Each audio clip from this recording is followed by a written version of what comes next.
Perfect.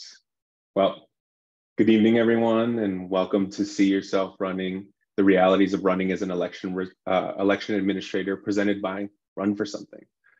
My name is Jose del Rio, and I'm the democracy manager at Run for Something, and I have the pleasure of being your co-host for tonight's event.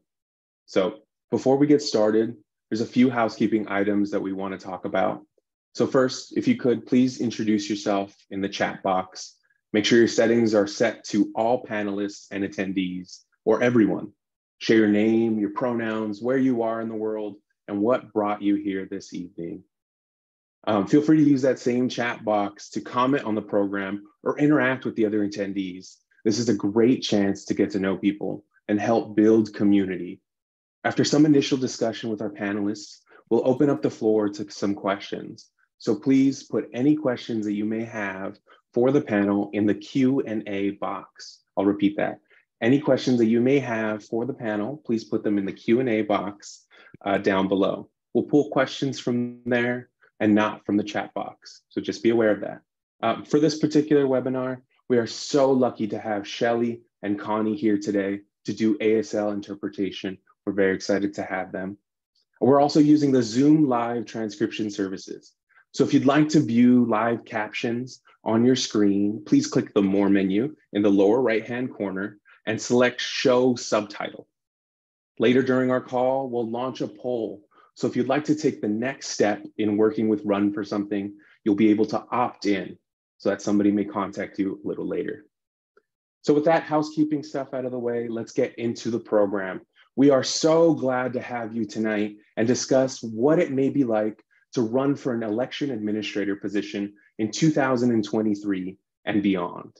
Whether this position is called county clerk or county recorder, these positions often fly under the radar on election day, but can make an incredible difference in making voting accessible to all eligible voters. During and after the 2020 election, Donald Trump claimed election fraud in an attempt to erode faith in our voting systems. In 2021, at least 18 states passed laws to make voting harder, and voting rights legislation has stalled in the US Senate and won't pass unless multiple senators cave on their opposition to eliminating the filibuster. In spite of all that, we still have an opportunity to safeguard our elections through election administration officials, many of whom are elected at the county, the city, or even the town level. Between 2022 and 2024, there's over 6,000 local elected office positions on the ballot across the nation. And this represents a unique opportunity for us to push back on new anti-democratic laws by bringing in a new crop of innovative pro-democracy election administrators who will ensure that elections in their areas are accessible, fair, and equitable. And because these elections are so important, Run for Something has created a program called Clerk Work to focus directly on recruiting and supporting election administrator officials in 2023. These pro-democracy individuals that are running for election administration positions can work with Run for Something to receive specialty tools, training, and resources that will guide them in running successful campaigns. So before I introduce you to our panel of amazing people and county recorders and county clerks from across the nation, I want to take a moment to review what Run for Something is all about. We recruit and support passionate and diverse progressives running for local office. Specifically, Run for Something works with progressive candidates who are running for their first, their second, or even their third time. They're running for down ballot, AKA state and local offices. That includes city council, mayor, county commission, state legislature, school board, county clerk, sheriff, or even district attorney. And since we started our mission in 2017, we've identified more than 125,000 young people who want to run for office and have endorsed over 2,300 amazing all-star candidates in 50 states. We've also elected more than 750 candidates to state and local offices all across the nation. And our candidates are diverse. Our winners are 57% women, 57% people of color, and 21% identify as LGBTQIA+. We also provide coaching for our endorsed candidates to support them through every phase of the campaign. We provide resources and trainings and connect candidates with partners who can help their campaigns. We also work with our alumni to support current candidates and to make connections that are lasting and will help them govern once elected. And we do all of this. We do all of this because we know that more diverse and exciting progressives running strong grassroots campaigns across the country will increase immediate turnout for Democrats up and down the ticket. It'll also help build political power for underrepresented groups across the country. And it will also change the conversation about who is electable in this country. So we here at Run for Something, we focus on the local offices because these folks directly influence people's everyday lives. And in these roles, in particular that you'll hear about tonight, influence the ability for all eligible voters to vote and for elections to be executed fairly and accurately. So we truly hope this call will help you in your run, or maybe even convince you, to consider running in your community. So with all that said, let's introduce our amazing panel for Run for Something's elected administrators. See yourself running. Our first panelist is Amanda Gonzalez, who is the Jefferson County Clerk and Recorder in Colorado. Clerk Gonzalez is an attorney and nationally recognized elections expert. She's the first Latinx Jefferson County Clerk and Recorder, and she ran Colorado's largest nonpartisan election effort in 2018 and 2020. She ran for office because she wants to ensure that every eligible voter casts a ballot and has that ballot accurately counted. Our second amazing panelist is Anthony Vega, who is the Lake County, Illinois Clerk. Clerk Vega is the Lake County Clerk, and he is the first Latinx and LGBTQ plus person to hold the office in his community. Clerk Vega is an organizer, an advocate, and a public servant who has rooted his career in educating, organizing, and empowering historically underserved communities. He ran to protect free and fair elections from those who wish to undermine the integrity of those elections. Our final panelist is the amazing Gabriella Cázares-Kelly, who is the Pima County, Arizona Recorder. Recorder Cázares-Kelly is the Pima County Recorder in Arizona and made history in 2020 by becoming the first Native American elected to a Pima County-wide seat. She was inspired to run for office after encountering many systemic barriers preventing people from simply getting registered to vote. She's a proud union dues paying former Red for Ed public school educator and community organizer. We are so lucky to have this amazing crop of panelists with us tonight. And with that, enough from me. I'll now hand it over to my colleague, Holly, who is Run for Something's community manager, to lead the panel conversation. Holly, take it away. Thank you, Jose. Welcome everyone, and welcome to our panelists as well. So the first question that I would like to ask is for all of the panelists. What went through your mind when you first thought about running, and why did you decide to run for an election administrator office? And how did you know that it was right for you?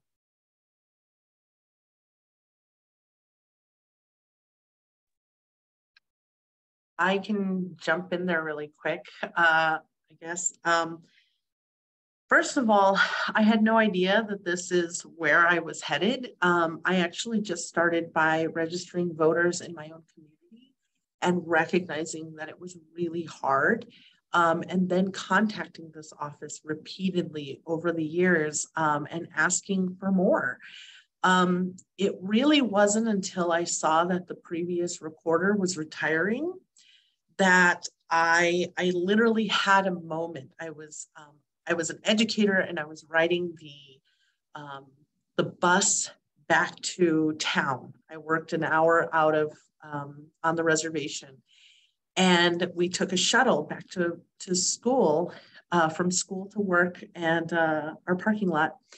And I read this article about the recorder retiring, and I was looking at the very bottom of the article looking for who was going to be named as their, this is the person who's going to run and probably win it.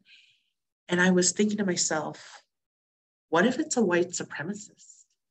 What if it's somebody who is anti-native, somebody who doesn't care about all of the work that I had been doing with this office to help train them about the needs of my community? And what if that person doesn't care? And in that hour drive from my community back into Tucson, into town, I realized that I owe it to my community to at least try. And I did, and I won, and I've now been in office for 2 years. Thank you, Recorder Cázares-Kelly. Clerk Gonzalez or Clerk Vega, would you like to add anything? Yeah, absolutely. What I'll say for me, I'm first generation. My parents are both Mexican immigrants, and for me, voting has always been extremely important because I vote not just for myself, I vote for my parents, I vote for my friends and other colleagues that are not documented. And even in high school, I became an election judge. So I've always been very civically engaged. And in Lake County, over the last few years, under my predecessor, we've had a lot of voting access issues. We've had issues when it came to accessibility, consolidating polling sites, just voter confusion about simple information as to where to go vote, how to register, how to change your address. And I was really determined to help whoever was going to run for that position.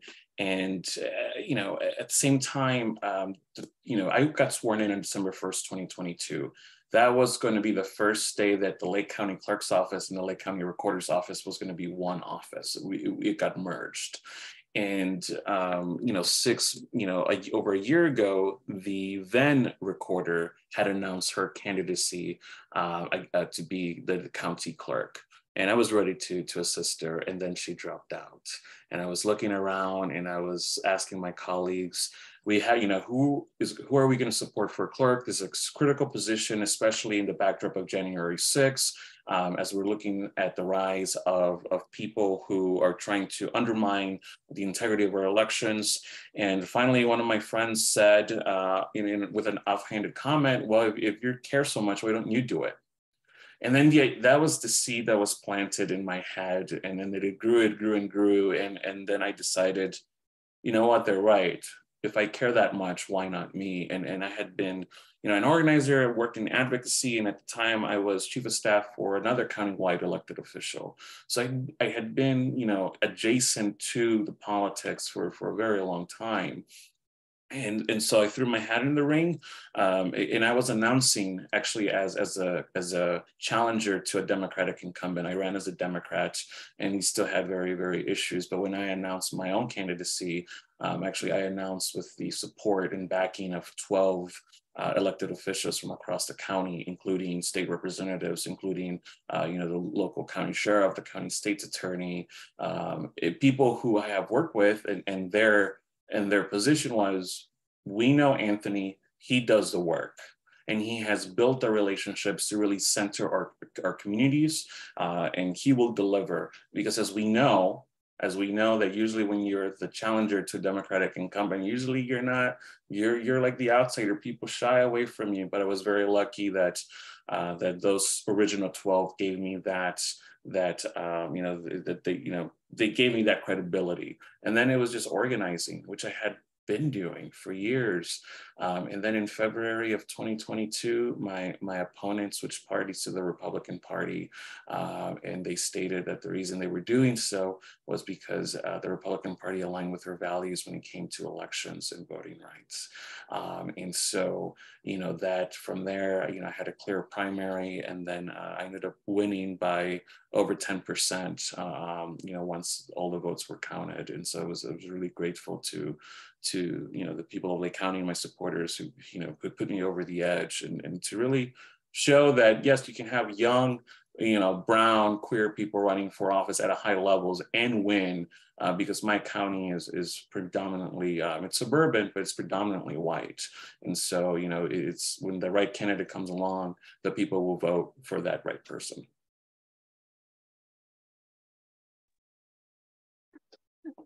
hey, like queer brown people running elections. I'm so excited about this. I am also in a suburban, primarily white county, first Latina in the role. And as far as I know, first queer person, but you know, folks weren't always safe to come out. So you never know. But that's just like, it's so exciting to be on this call. You know, when I was running a nonpartisan voting rights advocacy organization, excuse me. And this was not necessarily on my radar. I had not, you know, taken the classes on how to run for office and all of those things. And the person who's in office now is fantastic, but he decided not to run again. And I had no idea that he wasn't going to run again. And so it wasn't until a couple friends and former elected officials called me and said, hey, you know, I don't know if you'd heard, he's not going to run again. A couple of us had been talking. We really need an expert in this role. And you know, we think it should be you. And I said, I literally had to find another job in order to run for this office because the role that I was in was nonpartisan. It was a conflict of interest. I couldn't run from office from that space. And, you know, was a little bit of a scramble. I also came in to a spot where some powers in the local Democratic Party had already chosen a former county commissioner, very kind man, but a cishet white guy over 60, former elected, and probably a lot more conservative than I am. And I'm so excited to hear you, Clerk Vega, talk about the support and the early support that you had. I did not initially have that. In fact, the day that I announced my campaign, our sitting congressperson announced that he was endorsing the other guy. At our assembly process, you know, his nominator was the congressperson. I had like local activists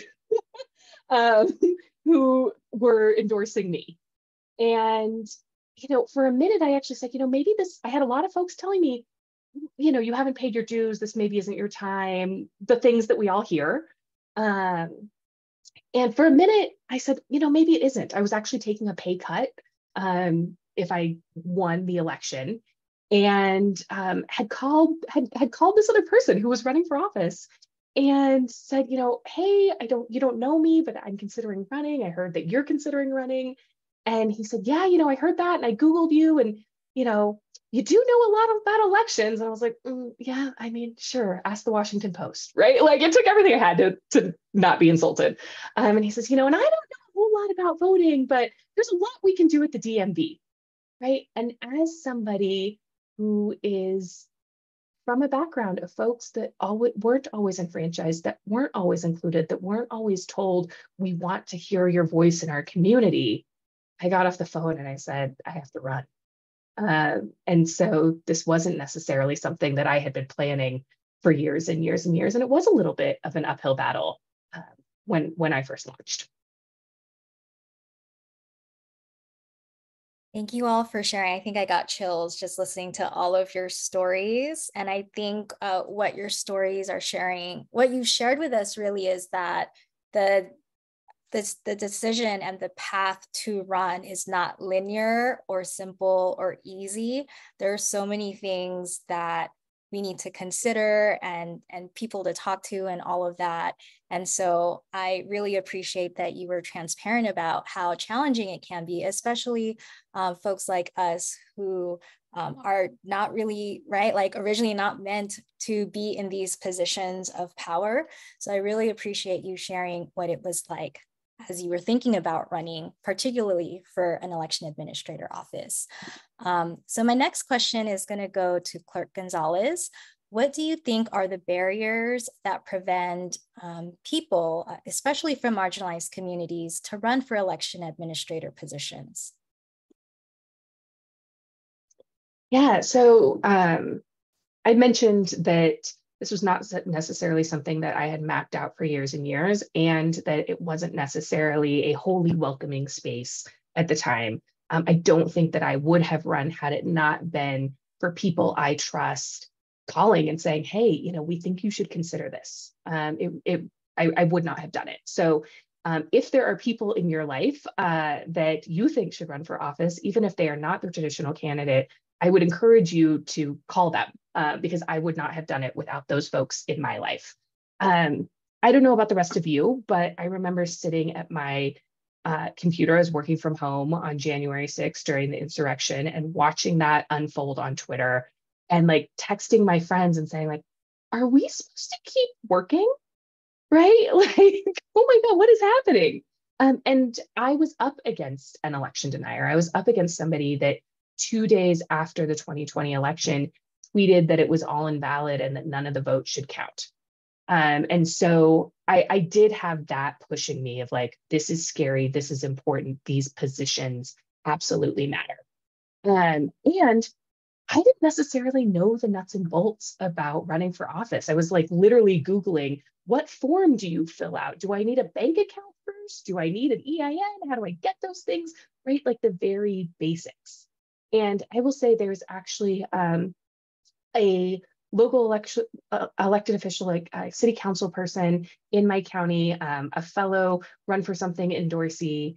And when I talked to him, he was the first person that said, here are the nuts and bolts. Here are the apps you should pay for. Here are the things you shouldn't. Here are the things you should read. Here are the things that aren't worth your time. We talked for over 2 hours the first time we ever spoke.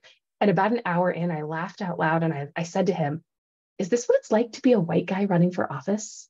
Right? That people just call you and give you the breadcrumbs, because he was the first person I talked to that did that for me. And so I think that oftentimes those nuts and bolts can feel like barriers, right? I was somebody who came from an elections policy background. I was one of the drafters of a bill in Colorado that doubled the number of drop boxes throughout our state. And I was the lead drafter on a bill that dramatically increased the number of counties that have to translate their ballots. In 2020, it was only 4 counties in Colorado that had to translate their ballots. And in 2022, that number went up to 22 counties. So this was something I was already passionate about. It was something that I already felt like an expert in. And still, it was intimidating as hell, y'all, right? Especially when you have people calling you, telling you that it's not your space. Right? I had people call me out of the blue, people I did not know, saying I was too radical. And I was like, I'm sure I have beliefs that that person thought were radical. I haven't said any of them out loud, right? Like I talk about race during my campaign. I talk about my own background. I talk about the importance of having all different voices at the table. And if you're defining that as radical, well, I don't know, buckle up, let's do it, right? Like, absolutely. But, I actually have like moderate earrings on today, but I often have large earrings on. I had people call me unsolicited and say, can I offer you some advice? You really need to wear smaller earrings, right? And when you have that kind of messaging very overtly coming at you, it is sometimes hard to say to yourself, no, I belong, right? We talk a fair bit about imposter syndrome. Right. And that was something that I was familiar with and, is a little bit in me. Absolutely. But I think what was more in me during this campaign was actually what I'm thinking of as trespasser syndrome, where you know that you are in a space that wasn't meant for you. Right. And where people have actively tried to keep folks that are your age or folks that look like you or folks that have your last name or folks that find the people cute that you find cute. Right. That have been excluded from those spaces, right? And it is intimidating and it is hard to be the only and to know that there are some folks who maybe don't want you there. And so all of that, especially as somebody who had never run for office before, that was a lot. And I don't know that I would have had the fortitude to do this and to be thoughtful and take step backs and say, no, girl, you are qualified, you are smart, you know how to do this, and your community needs you. Had it not been for endorsers like Run for Something, had it not been for Run for Something, gathering other people running for clerk, saying, no, this space is for us. And for those fellow elected officials in my community who were helping me do that work and saying, absolutely, we are here for you and we are in this together. Thank you for sharing, Clerk Gonzalez. Yes, it is so difficult to run for office in general. And I think one thing that I often tell folks is that I think there's this myth that running for office is a solo sport. And I actually think it's a team sport. And what you said about relying on your community and relying on organizations like us can really help folks to run for office, and that is okay. I also appreciate how you were fearless and bold in your approach, even after, my gosh, earrings, right? Like, right? So I think there's also this. I have cute earrings. You have earrings are cute, yes. And so like, I think it's also really important to ensure that we're not internalizing some of the interpersonal oppression that is rooted in racism, sexism, homophobia, xenophobia, all of that, as folks are running for office. So thank you for sharing all of that. The next question is for Clerk Vega. Once you decided to run, how did you talk to, and sorry, not how did you talk to, who did you talk to, and what did you learn from them? Can you also share how community groups, elected leaders, and other political organizations were helpful to your campaign? Yeah, absolutely. I'm going to take a step back and even before I announced my run, I had select conversations with sitting elected officials. Certain elected officials. I wanted to, I was in my exploratory phase. I was trying to see what would they think of me running for clerk? What would be their recommendation in terms of, next steps for my initial steps for my campaign, people that I trusted. And so, in the world of politics, usually when you say something to one person, by the next morning, dozen people know, right? And so my goal was to just have these key conversations with key elected officials. And there were about 4 or 5 of them in the months leading up to my decision to my announcement. And, 2 of them gave me probably the best advice. Everybody else gave me the standard, you need X amount of money, is it really your time, right? You have other candidates, other elected officials who have put in the work for decades, or, they have more tenure, whatever that means in politics.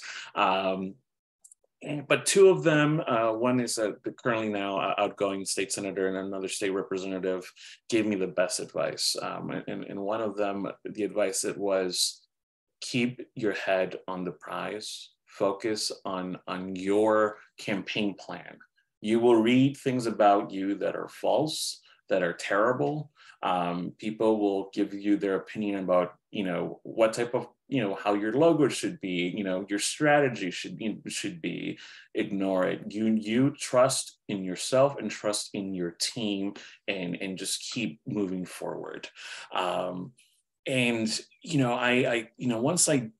Once I talked to those people, everything really fell into place. And obviously, once I announced, I really focused. I'm an organizer. I worked for an environmental advocacy organization for multiple years, and so I knew how to organize. I had established relationships across the county, and I just started meeting with the local Democratic township organizations, the League of Women Voters. You have your indivisible groups, and building that message as to why I was running.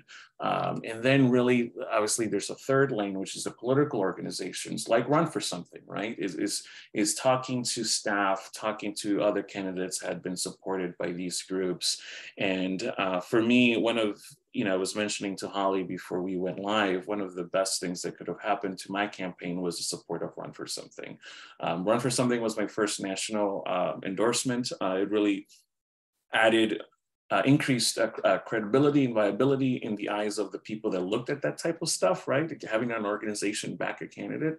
But for me, it was the support for, Run for Something has, negotiated rates with other, campaign companies that can help you with the messaging, with mail. And so when you're running a campaign, because I see in the chat, there's a lot of questions about money, these types of ins are super helpful. I was able to, you know, my voter universe was about 200,000 people. So for digital communications, that can eat up all of your budget. But because I run for something, I only paid a fraction. I was able to pivot then the rest of the funds to, to door knocking, to other efforts that required a little bit more money to have a larger scale. And so political organizations are great because of the support that they can provide directly or indirectly. I had another organization that gave me a $5,000 grant for digital advertisements, which helped as well. But for people that care about the organizations that endorse you, that support you, that's also another benefit, because you can't really quantify, the worth. But there's a lot of people, because even though I was somebody that had been doing a lot of work, I was chief of staff for another countywide elected official, I still got, I still received the feedback of, you don't have enough experience.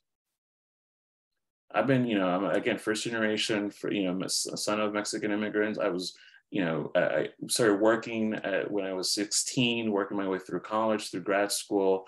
I'm in a position where never did I thought when I was 12 or 13 that I would be here at 30, but I don't have enough experience to run for clerk. So, you got to keep, your eye on the ball, and keep moving forward. And eventually, I think, trust in your vision, trust in your team, and rely on that. But organizations, community groups are also key, because then they become your surrogates. The one last tidbit is I had Moms Demand Action, the group, they sent out 10,000 postcards on my behalf. That type of, help is the difference between winning or losing elections, in my opinion, because it's very grassroots. They are invested in you because they're not getting compensated. They are volunteering. And so that is key there as well. Thank you, Clerk Vega. So I think what you shared is that it's really important, especially if you haven't decided yet, or even early on, it's important to talk to the folks in your community.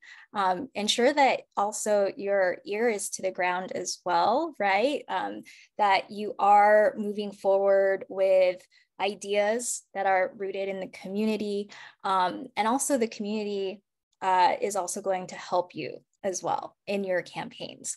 What I think I really appreciated too is to stay true to your vision and to be clear about your vision prior to running, because there will be so many doubters out there that it is really important to have that North Star and to continue moving forward. I kind of had a similar experience. I've never ran, but part of my background is I am a campaign staffer and a campaign consultant and coach. And there was a mayoral race that I was running, and someone came into the campaign headquarters and said, I need to talk to someone in charge. And I said, you're looking at her. And they said, ha, ha, ha, ha, very funny. No, really, who's the person in charge? And I was like, it's me, right? So you got to kind of continue to be courageous and brave and continue to move forward, because it's important too, right? And to lean on people, right? It's important to just also have that group that kind of like your kitchen cabinet or something like that, family, friends who like you can talk to about this as well, because mental health is also really important as you run. The next question is for Recorder Cázares-Kelly. Can you share how voting equity has changed for Native Americans since your election into the county recorder position? Oh, this is a really big one. Well, first of all, the previous recorder, earlier I talked about anti-Native racism and white supremacy. The previous recorder had closed an early voting site on the Pasquayaqui Reservation. There's only 2 reservations in my county. One is mine, the Thon-Otham Nation, and the other one is the Pasquayaqui tribe. And she closed the Pasquayaqui tribes without any notice, about 2 cycles prior, or 1 cycle prior. and they were fighting for it. They were not notified about it. They were not consulted about it. They just closed it. And they said, oh, there's low voter turnout. We're not even concerned with it. And so, you know, that was only made possible because of the rescinding of some federal laws that she was able to do that. But one of the very first things that I was able to do is reestablish that early voting site. So that was number one. We had to repair the damage that we caused. You know, I talk a lot. I was trying to be really quick before when I talk about Native American voting rights. But here in Arizona, when I started really learning more about voting rights as a whole, I was really struck by the dates. We were talking about women's suffrage, you know, women getting the right to vote. Of course, the centennial was in 2020. But even just like sitting back and thinking about that in relation to my family, my grandmother, her name was Catherine Jose Maria. I call her my hord, and now that she's passed away, I call her my hordibat. She was born in 1918, so 2 years before women's suffrage. She was born here in the United States, but she was not considered a citizen, even though she was born as a native, as an indigenous person, because Native Americans didn't get citizenship until 1924. And it wasn't until 2 World War II veterans who were fighting in combat and came back, they tried to register to vote in Maricopa County, and the Maricopa County recorder denied them the right to vote. I'm the Pima County recorder. That's 2 counties over. They sued the state of Arizona, and in 1948, we won the right to vote. But it wasn't until the Voting Rights Act of 1965, the Civil Rights Movement paved the way. Dr. Martin Luther King Jr., the late John Lewis, all of the hundreds of thousands of people who fought for voting rights, that we had the establishment of the 1965 Voting Rights Act, which would mean that we would be free from discrimination, which would mean, you know, somebody couldn't just hand us a literacy test or look at us and tell us, no, you're in the wrong place, or the KKK would be standing out front of voting locations, which is great. But my grandma didn't speak English. My grandmother was a really smart, hilarious, stubborn lady. She was a leader in our community. She had visitors every single day of my childhood. She did not have access to a language translator until the mid-1970s, which really wasn't that long ago. So when we talk about people having access or starting lines, we're talking about starting lines that are much more recent than other people. It's not even mainstream in our culture and community, and people are still intimidated by the process. And so when we talk about a community that was stripped of an early voting site, which was a resource within that community, it is outrageous. And it was not even open for discussion. There was no context to that. And so for me to come into that with that knowledge that I have, being able to relate it to my family and my community and understand the different language that we're talking about, and not just a different language like Thanatham. I'm talking about when I would go up to people and I would ask them, are you registered to vote? I would ask tribal members. They would say, you mean for like tribal elections or for like the president? Because as Native Americans, we have 2 different opportunities to cast our ballots, one within our tribe and one within the US government and local, state, and federal. And so even people weren't understanding that language, and people weren't understanding the issues with non-standard addresses. I like to tell people the address where I grew up, there is no address. You drive down Highway 86, You go south on Indian Route 21, you turn right at the red fence, you go down the dirt road, you take a left at the big tree, and my house is one of the first in a cluster of 3.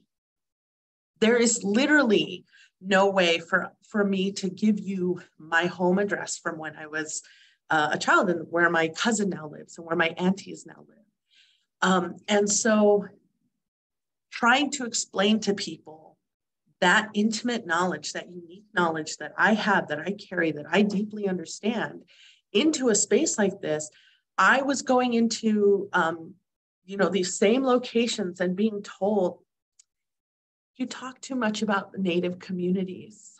Can you try being less Native, like less in your face about it? Literally how? Like, how could I do that? How could I do that without talking to people about what actually brought me to this office and why I cared so much and why I was helping people in my community just get registered.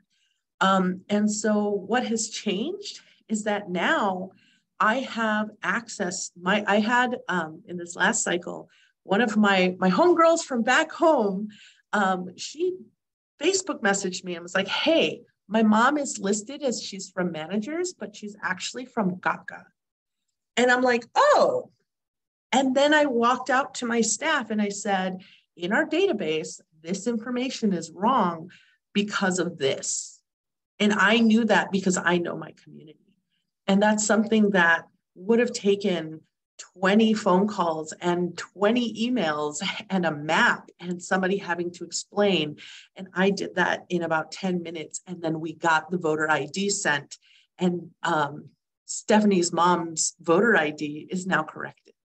And, I think that giving our community access to things like that, where before even having to call here, because I used to call here, I was hung up on one time simply because I kept insisting there's an early voting site in cells, and here is my particular question that they didn't understand because it related to tribal government, and they couldn't understand it. And so to have an advocate every single time there's some piece of legislation, I'm thinking, how is that going to impact my auntie?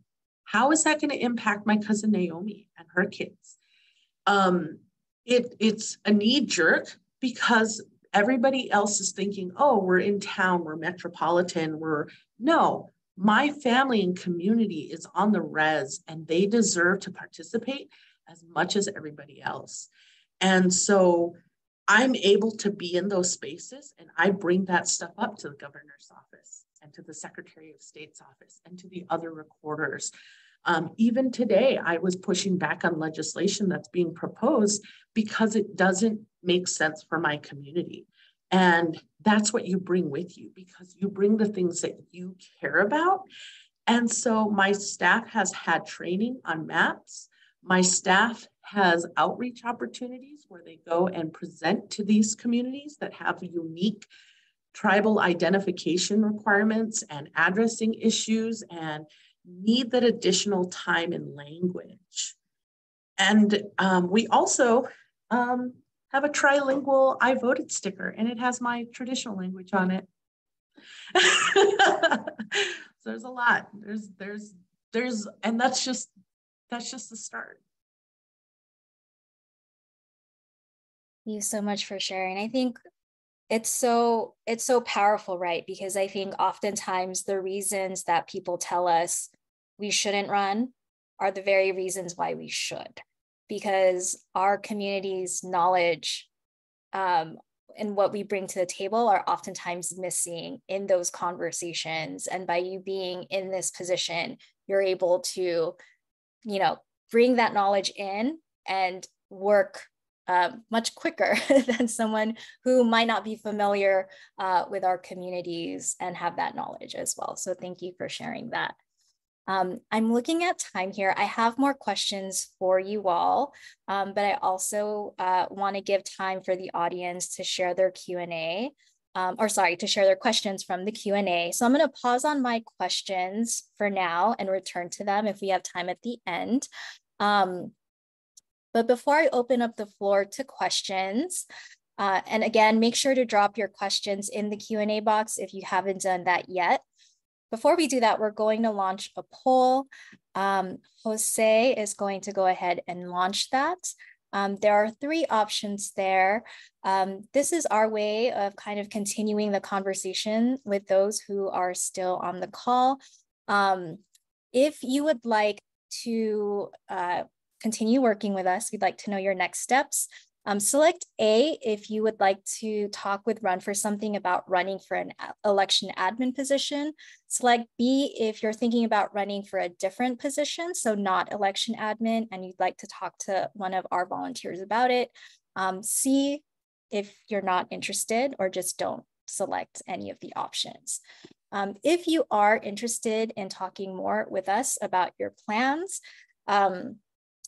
we will have a volunteer contact you in the next couple of weeks to figure out a time that works for both of you to like maybe just chat or talk for about 30 minutes about your campaign plans or just any questions that you might have. So last call to add your response. I'm going to give it another 10 seconds.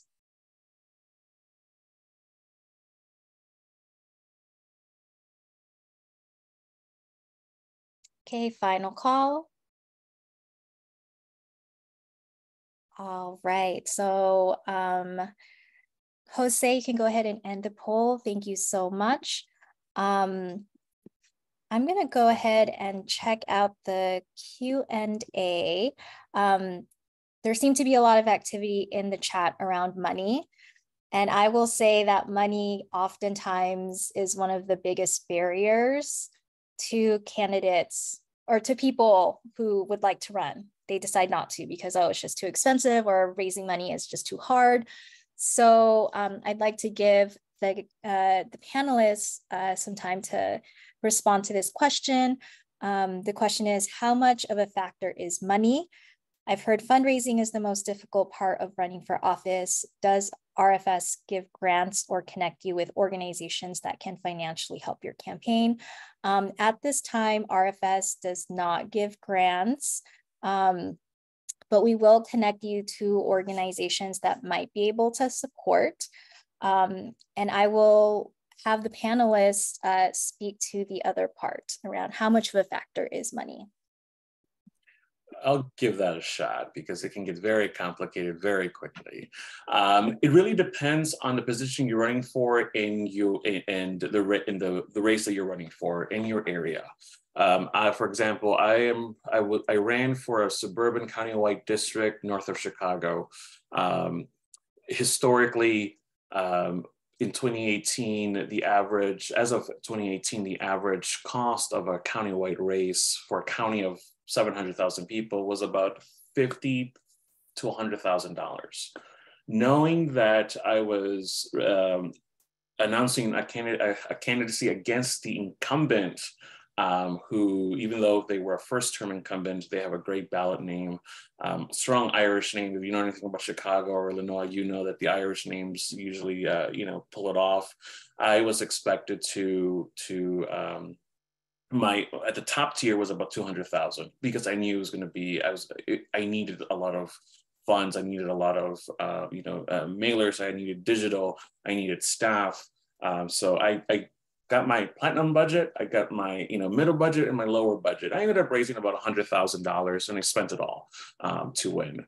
And that has been usually on par with countywide races in the past. The state attorney from 2 years ago, he raised and spent $300,000. But that's obviously, when you're talking about prosecution in the context of police brutality and just prosecution, it can get very, very contentious. It really depends on the race. I believe Clerk Gonzalez also stated that they were doing call time fundraising calls hours a week, that you have to do that. I was doing at the peak, I was on the phones for 20 hours a week, asking people for money. And that is a very long time, but it paid off, because if people believe in you, they will invest in you. Whether it's $5 or $5,000, people will give you the money when they believe in your vision, but you have to do the work. I've seen so many candidates since then who make excuses for not fundraising, but it is something that you have to do. And I share with them this story. My parents were blue collar workers, which meant we were paycheck to paycheck growing up. Which means that I saw my mom, because it's usually the moms, asking family and friends for money, to hold us over till the next paycheck, whether it was money for the light bill, the gas bill, or for groceries. And to me, it was extremely difficult to then pick up the phone and ask people for money, not for my own livelihood, but for my campaign. And, my campaign manager, during one of these call time sessions, she said, can we talk about, you're making excuses, you get distracted, but that call time is not your priority. Why is that? And I had to explain it to her. We had this conversation, and she said, that's the whole reason why you're running. You have to trust in yourself, trust in the efforts, in the hard work that the parents, took on to give you this life, to be able to do good, for your community.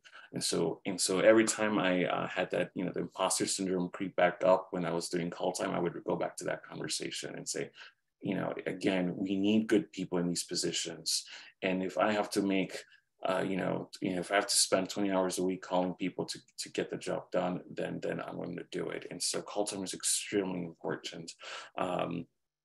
Relying on your network, colleagues, friends, family for donations, or even just, I had for example, I had a supporter who says, look, I can't give you any more money. I think she had already only given me $100, which is great.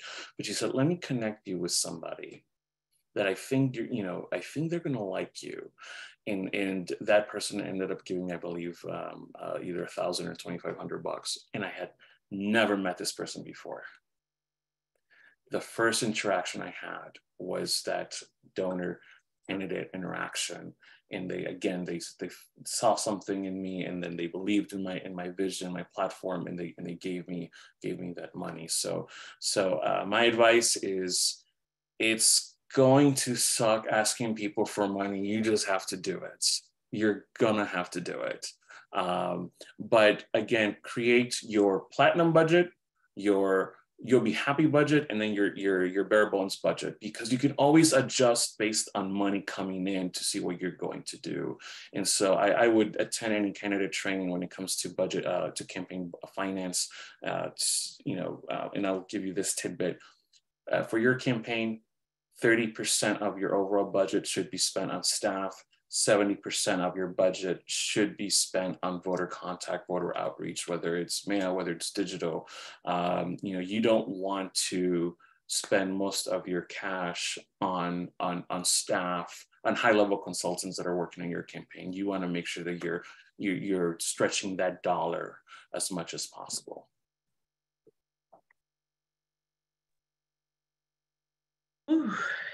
I'd like to share about this. This is money is so painful to talk about. I think it's important for all of you to know that a couple of months before I ran for office, my engine in my car died, and it was going to cost $5,000 to fix that, and that almost derailed me running for office. And I was calling around, and I'm like, what do I do? Like, I don't even know what to do right now. And a good friend of mine who had put me, through these programs and trainings, and, go to all of the training, go to every single training, especially if it's fundraising, especially if they make you fundraise to be a part of that fundraising program, like, go to it.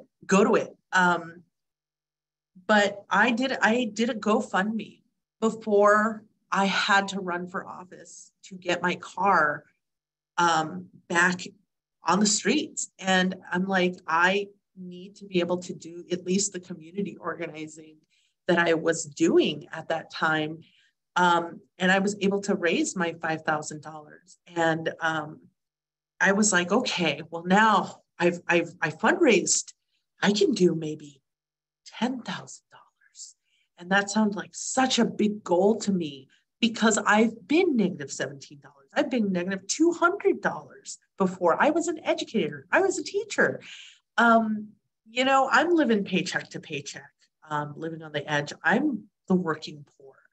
And when I started running, I only had it in my brain, like I can only raise $10,000. The previous recorder had been in office for 28 years. And almost every other county official within my county, they had similar backgrounds. There was no real races. There was no real money to compare it to.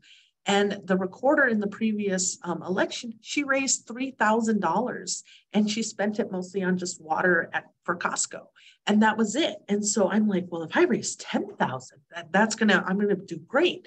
But I was running against somebody who worked in this office who she had already endorsed. And I was known as the progressive, the radical, the sit down and wait, the you need to have more experience, you're too native, you're making these white people uncomfortable, all of those kinds of things. And people were saying those things to me. And so a friend of mine, it's so important for you to talk to your community about all of these things and cry on the phone. Like, that's okay. Your confidence level is going to go like, yeah, I think I can do this, to, oh my God, what was I thinking? I'm the worst person in the world. And you need to rely on your community. But I talked to her about why I felt so uncomfortable asking people in my community, people who lived on the reservation, my friends, my family, my community. Like, I even get choked up just thinking about having to ask people who are struggling, just like I was, for money, because I know what $20 means. I know what $50 means. And she checked me and she said, you know, what do you think about money? And I said, I hate it. I need it. There's never enough. It's disgusting to me. But what she said was that if I don't ask my community, that I'm taking away their opportunity to support me. And I'm making that decision for them. It doesn't matter if they give me $5 or $1. They're choosing to show their support. It's their money. You're not having to take care of your community. Your community knows what they can spend on you and whether or not they want to invest in you. And you have to rely on that. You have to throw that out there, and you have to make it easy for people to give you that money. And so in my campaign, I raised $140,000. My budget was $10,000. I had one employee who was my campaign manager, and I paid them $15 an hour, which at the time, was above the minimum wage here. But then came the really devastating time period in my life where I had to make a choice about what I was going to do for work.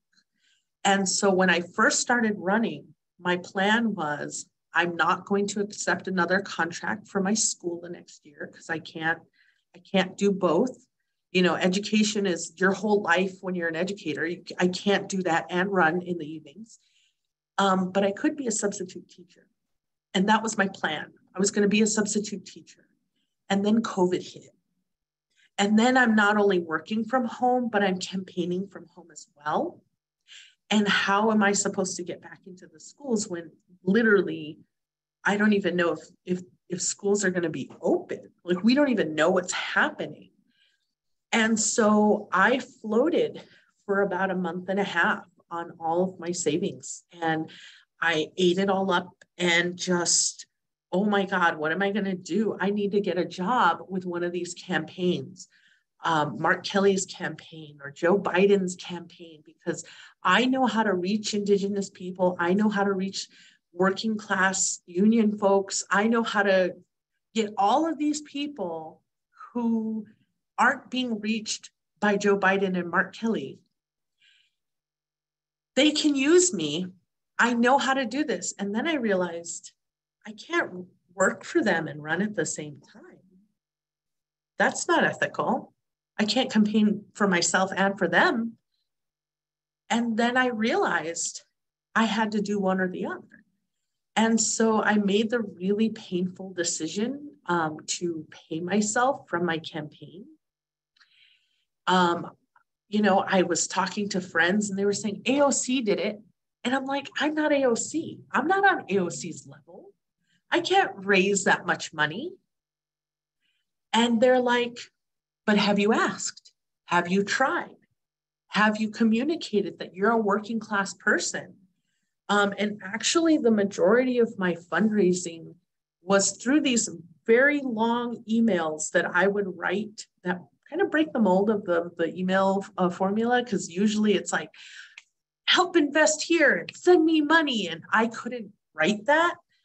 So I wrote what I thought was important in my own voice. And that was a huge strategy for our campaign. And people responded to it. My Republican opponent in the general election, after seeing that I was paying myself $15 an hour for Indigenous women knowledge and, the work that I was doing full-time, 40 hours a week, it was not a lot of money. He tried to come at me for it. And so I sent out an email. And in that day alone, we raised $24,000 in one day.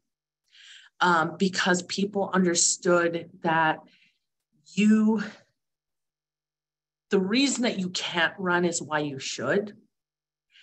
And you have to do it unapologetically, and you have to jump, and you have to rely on your community. And your community, if you jump, they're going to catch you.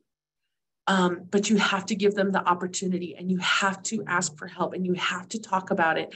And all of those things, even if it's just people like, hey, can you ask your friends at work to support me? Can you ask them to, one of the biggest things for me was swag. Let me see if I can put it up. This little sticker, this was actually there's a video of me on a scooter sticker riding in front of the state capitol in DC. I was there with my friends. I was wearing traditional clothes. And it was before I was running. And so when I announced that I was running, people said, oh my God, you have to use that image. You have to make that part of your campaign. And then I immediately had people who I thought were supporting me say things to me like, yeah, but how is that going to relate to the Midtown older white folks, that might be sending the wrong message. And it wasn't until I heard a speaker say something like, if there's anybody who is telling you to be less of the Black, brown, or Indigenous badass that you are, you need to swipe left because those are not your people. And then you need to find your people. This became one of the hottest items. It's this Indigenous woman coming through. Became one of the hottest items not in just Pima County, but in Arizona, and then nationally. I've seen this on TV before, like just what? Because it was such a big deal, and nobody had heard anything of it. And so it's like being true to yourself and relating to your community. That's why people are going to support you. And like I said, I thought I was thinking I could do the whole thing at $10,000, and that was all I could even dare to dream about. And we raised $140,000. So. Thank you for that, Recorder Cázares-Kelly and Clerk Vega. I think what I also encourage, basically like what I've heard the both of you say is don't be afraid of fundraising. Fundraising, money in general is going to be difficult, but it is something that you can overcome. And again, not a solo sport running for office. It is a team sport. You got to rely on your community. You got to make those asks. I also do candidate intro calls where I cover fundraising basics. So I put that in the chat as well if anyone would like a little bit more training on that as well. We've got time for, I think, one more question. Clerk Gonzalez, is there a question from the Q&A or one of the questions that you'd like to speak to? I don't have one that I'm, burning on, so I want to just make sure it's useful for folks. All right. How about, I think, safety in particular, why don't we go in that direction? Safety is something that is increasingly becoming a priority for candidates and campaigns, especially for positions like yours. Can you share what safety protocols, both digital and physical, were in place to keep you, your team, and volunteers safe during your campaign? Yeah, so this was a real concern for me. At the time when I launched my campaign, I lived by myself. I had opened like a PO box and thought that I could use that address for almost anything public, and that wasn't the case. I collected signatures to get on the ballot, and we collected 1,700 signatures, and on every single one of those forms is my home address. And in 2020, every single election administrator I knew got a death threat in varying levels of credibility. So it was something I was pretty worried about. I did call a number of my friends before I announced and said, hey, if things get scary, could I stay with you if I needed to? I called the current clerk and said, tell me about security protocols at the county. If I win this thing, am I going to be safe? He had a high level of confidence in his experience. Now, George Stern is going to be different from Amanda Gonzalez. But I did feel good about what he was saying. I would say some easy things to think about is I did have a professional company do my website with security in mind. Those are the kinds of things that very easily get hacked. And I knew that, just having some sort of WordPress site or something that, a friend did was not going to be a good idea.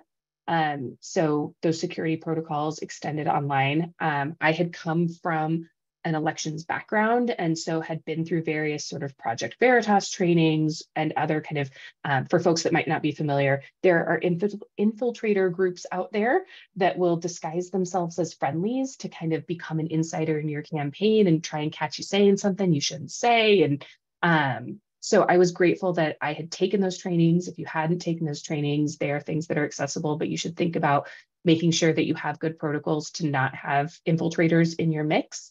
I'm lucky that I came from a nonpartisan background. And so, my campaign manager was yelling at me all the time because I was so doing this from a place of I want everybody to vote and participate in our democracy that even when people told me they didn't want to vote for me, I'm like, well, it's still important that you vote. You should vote anyway. And my campaign manager's like, no, Amanda, that's not what we're doing here today. But, being pretty careful and luckily for me, those things were true, that I wanted everybody to participate. And I wasn't saying things that I was embarrassed about having recorded or anything like that, but it was something that was top of mind. And having those conversations with elected and friends ahead of time was really important. And I didn't run into any issues so far, but we'll see what 2024 looks like. It is something that I continue to be nervous about.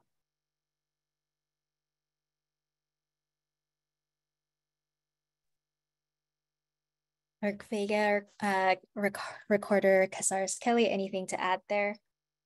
I agree with Clerk Gonzalez. Something that I did because our home addresses are public, in a very public way, is I added security cameras around my house. I had a Ring doorbell. That's not sufficient. I had installed security cameras around my property that captures 24/7 with a 2-week retention in case something did happen. And one of the things that I learned while running for office that I never thought about is so all of you know probably about the Highland Park shooting on the 4th of July that happened. That was in my county. I was there with my parade volunteers and my campaign staff. So I felt a deep, in the aftermath, I felt a deep sense of guilt because I had brought these people to the parade to be in the parade with me. And so having a protocol as to what happens in a situation of that magnitude, no campaign really thought of, but I think we really need to start thinking about that and really implementing protocols for the security of our volunteers, of our campaign staff, should a mass public incident happen when you are on a campaign trail. I mean, and at that event, I mean, it was pure chaos. And luckily, it was a small group of us, and we were able to stick together. But I was marching with my local congressman, and he had a team of 20, 30, and they didn't know for hours where their interns were, and these were minors, right? They could not figure out, if people made it safe. And so having that protocol in place, I think is critical moving forward, given where we are. I also, like Clerk Gonzalez mentioned, I do worry about the increased polarization of our country and the individuals that want to disrupt our electoral processes. Something I'm dealing with now in my office is, there was a poll watcher who was part of the Proud Boys, allegedly, who became disruptive, started disrupting the electoral process for the November election. And they're currently, there's an investigation going on, and there will probably be likely charges coming soon. But that is something that, from my perspective as the clerk, and I already talked to staff, is bringing in law enforcement to discuss de-escalation training, to discuss other procedures that election administrators have never really thought about, because I do believe 2024 is going to be a very contentious election year, and you're going to have people who are, maybe more energized to disrupt and to interfere with electoral processes. I'll just add yes on all of that, except that, for me, Indigenous women of color, we're in the time of Black Lives Matter. We're talking about police brutality. And early in my primary election, I was being harassed online by a police officer. Somebody who worked for the police department, and I was very scared, and I felt very nervous because I didn't know who to reach out to, or who to contact to let them know of this inappropriate behavior. And I know that information now, but at the time I had no idea. Like, who do you call when the people who are supposed to protect you are not making you feel safe? Who do you call the cops on? And so I think that's something that I really am very cognizant of. And with my safety plans, even now, I have to weigh what makes me actually feel safe. Is it going to make me feel safe to see an increase in patrols? I don't know. I have since, that recommendation has been given to me, especially in this last election where I'm in Arizona, and I had Carrie Lake's campaign talking about literally my office and what we're doing, so I've spent a lot of time putting out public information about, trying to break down and be as transparent as possible about what is happening in our county and what people need to know. And a lot of times simply explaining policy to people in a way that they can understand, talking in their language, not a different language, but speaking in plain language is huge. It's been huge for us. But I am in a secured building. I am in those kinds of things, but I do have to be more mindful of announcing where I'm going to be. I'm a very recognizable person in my county. I was recognized today while eating lunch.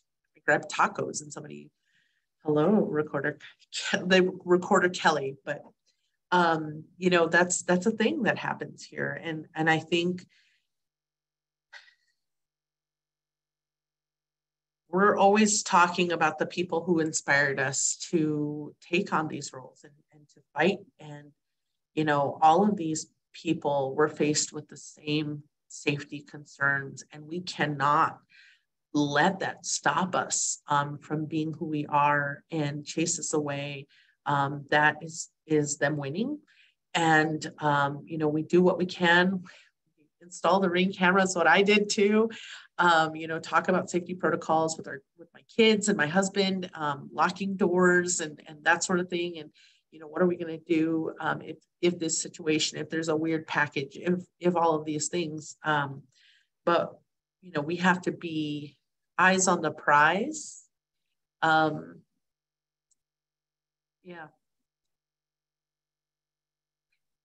Thank you all for sharing. I know that's a really challenging topic, and is also part of the realities of running for an election administrator position. So thank you all for sharing and for continuing to be brave and courageous, and being an example of what's possible for those in the audience tonight. And we're actually at time, but before we go, I want to thank all of the panelists this evening for sharing your experience and wisdom with us tonight. I also want to thank everyone who participated and asked questions. If you want to share your feedback or thoughts about tonight's event, please feel free to fill out our feedback form. I'm going to put that in the chat right now. What to expect next?